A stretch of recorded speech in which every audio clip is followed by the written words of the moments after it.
शिमला के शार्पित पहाड़ डट real ghost story in Hindi. यह कहानी 4 दोस्तों की है जिसके साथ कुछ ऐसी घटना घटी की जिसे उनका पूरा जीवन ही बदल गया। आइए जानते हैं कि ऐसा क्या हुआ था। मुंबई शहर की रहने वाली प्रिया शर्मा अपने दोस्तों के साथ रवि, साहिल और विजय के साथ शिमला जाने का प्लान बनाया। वो सब शिमला जाने के लिए बस में बैठ गए। कुछ ही देर में प्रिया सो गई। अचानक प्रिया की नींद खुल गई तो उसने देखा कि बस में कोई नहीं था। बस का ड्राइवर भी नहीं था। बस अपने आप ही चल रही थी। उनके सारे दोस्तों भी बस में नहीं थे। यह सब देखकर डर के मारे प्रिया जोर जोर से चिल्लाने लगी। अचानक लगा कि कोई उसके पीछे खड़ा है। जब उसने पीछे मुड़कर देखा तो वहां एक स्त्री बैठी हुई थी। उस स्त्री का चेहरा जला हुआ था। ऐसा लग रहा था कि किसने उसके चेहरे पर एसिड फेंका हो। ऐसा भयंकर चेहरा देखकर प्रिया ने चिल्लाना शुरू कर दिया, बचाओ बचाओ बचाओ। और अचानक प्रिया की नींद उड़ गई। वो एकदम डरी हुई और पसीने से पूरी भीग गई थी। पास में बैठे हुए विजय ने पानी की बोतल दी और बोला, शायद तुम्हें कोई सपना देखा होगा। थोड़ी ही देर में हम सब शिमला पहुंच और एक होटल पर रात बिताने के लिए गए। दूसरे दिन वो सब साथ में मिलकर होटल के पास वाले पहाड़ पे घूमने जाने का नक्की किया।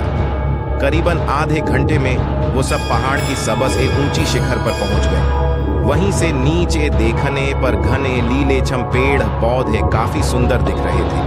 अचानक साहिल चौंक गया और बोला, नीचे देखो, कोई खड़ा है, लगता है कोई स्त्री है।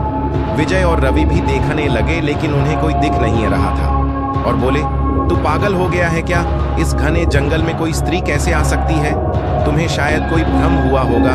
उसके बाद वह सब खुली जगह पर चले गए। रात होने वाली थी, इसलिए वह सब ने पहाड़ पर ही रुकने का निर्णय किया। इसलिए उन सब ने वहां पर ही तंबू लगाया और खान पीन के लिए सामान बाहर निकाला। प्रिया की बैग तंबू के बाहर थी, इसलिए वह लेने के लिए बाहर गई तो वहां पर उसे किसी की आवाज सुनाई दी।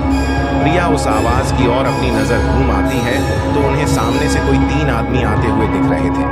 उनके हाथ में धारदार हथियार देखकर प्रिया डर जाती है और दौड़ के तंबू के अंदर आ जाती है। उसने अपने दोस्तों से भी यह बात की लेकिन कोई उसकी बातों पर विश्वास नहीं कर रहे थे। प्रिया चिल्लाकर बोली, आप सब पागल हो गए हो क्या? कोई भी मेरी बातों पर भरोसा नहीं कर रहा है। चलिए मेरे साथ बाहर, मैं आपको बताती हूँ। वो सभी बाहर आके शिखर की टोच से नीचे देखने लगते हैं। उतने में ही उन सभी को लगता है कि कोई 3 लोग उनकी ओर बढ़ रहे हैं।